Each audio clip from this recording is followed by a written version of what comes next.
Now Mick seems too funny. Beba mu kubavubuka abe brandinze ku internet. Yene yenoonyeza erinnya lye n'ali brandinga n'afuuka brandi. Era nze wano wensuubirira wentudde wano. Nkimanyi nti buli muntu amanyi Mick seems too funny. Omuvubuka ono akoleredde erinnya lye ewatali kuswala yadde okuswazibwa. Mick seems too funny avudde wala nnyo nange kennyini ansanzeku ku internet. Omu agenda kuŋŋamba naye ajja atya okubanga ye amanyikiddwa okusinga gwe. Ansi egenda kuba bweti nti Mick seems too funny.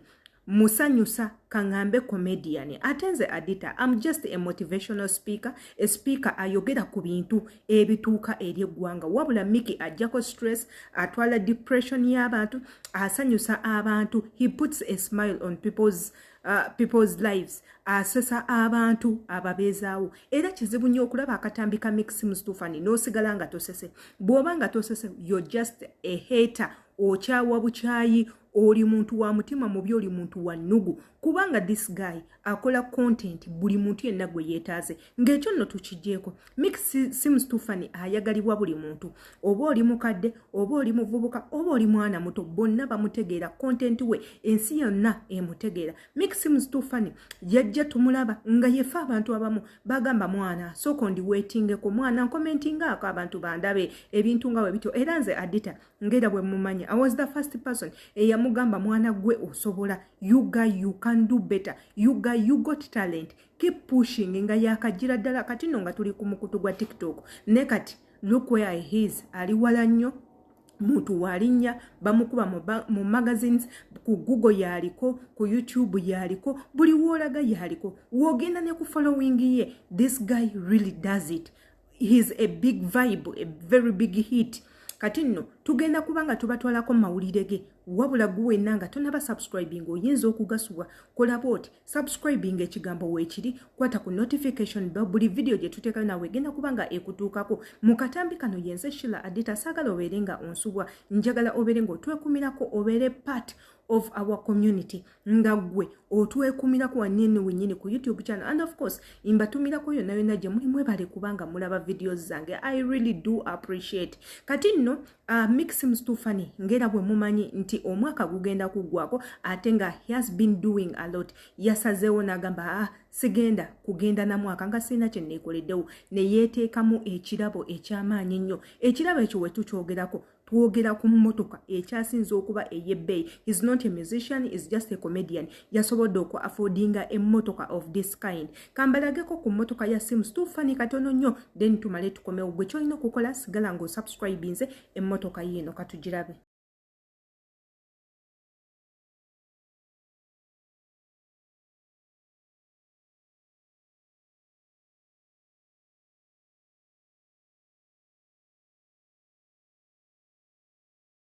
Ndowooza emmotoka ya Mick seems too funny ogirabye. It's a very beautiful car. Eyina kala ennungi, kala esanira omwana ow'obuvubuka. Ate nga I'm so happy for him kubanga omwana omutono okera ku machanga he can afford something. Ekintu kyawulya kyayagala n'akigula n'akyetuusaako. Munnange yo improvement y'amaanyi nnyo eri obulamu kubanga buli muvubuka kye yeetaaga, buli muvubuka yeetaaga kubeera ng'ali happy mu bulamu, kubeera ne family ennungi emwagala, kubeera ne basupporters bamubeererawo, people who can tell him Banange osobola, you can do it, you can make it. Abantu we batebe ebintu bye beetaaga. So mwana mulenzi ono yeetaddemu emmotoka gye mulabye obulungi gye mbalazeeko wali eri mu bifaananyi, emmotoka erabika bulungi. So I have people bemanyi nti mugenda kubeera nga mugamba emmotoka si ye ng'agigyewa akola mulimu ki, tosobola kutugamba nti nno oyo comedy gwakola yamuwa ssente. And of course yes, comedy gwakola amuwa ssente. Jjukira ne channel ayina evaamu ssente eziwererako ddala. Mickey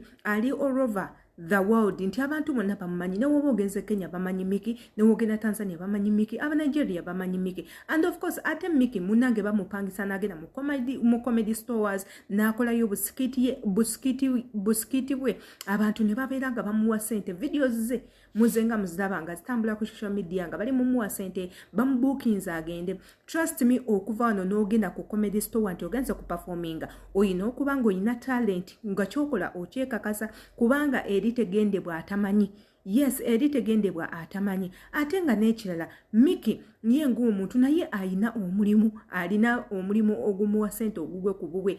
He has brands, omwana yasayininga dda endorsements, ayina yasayininga dda deals za beer, deals z'obulango, deals z'okupromotinga abantu abalala, deals akolera abantu bangi nnyo. So nze ngamba emmotoka asobola ogye affording okuleka ng'oli wa mutima mubi nga toyagaliza ng'ennugu ekukuttemu ensaalwa zikukuttemu ng'ogamba lwaki Miki yagigula. I really do understand kuba ffenna tuli bavubuka. Olaba muvubuka muno nga alina kyatuuseko nga gwe tonnakituukako. Of course ekisooka mu bwongo bwo doubt n'ogamba kino tekisoboka kino tekisoboka ng'akikola atya tekisoboka naye nga munnange things really do happen. Abantu batuuka ku bintu ebinene oli emyaka gye nga mito wabula n'atuuka ku bigendererwa bye nga emyaka gikyali mito ate n'osanga abamu nga bantu bakulu ebigendererwa byabwe nga tebannaba kuba nga babituukako yadde okubiringizaako. So things byanjawulo Katonda engeri gyatuteekerateekeramu. Nze nga Adita I'm really so happy for him. Nze njaga nnyo okulaba omuvubuka ng'ayina w'atuuse kinsanyusa simanyi nakumanya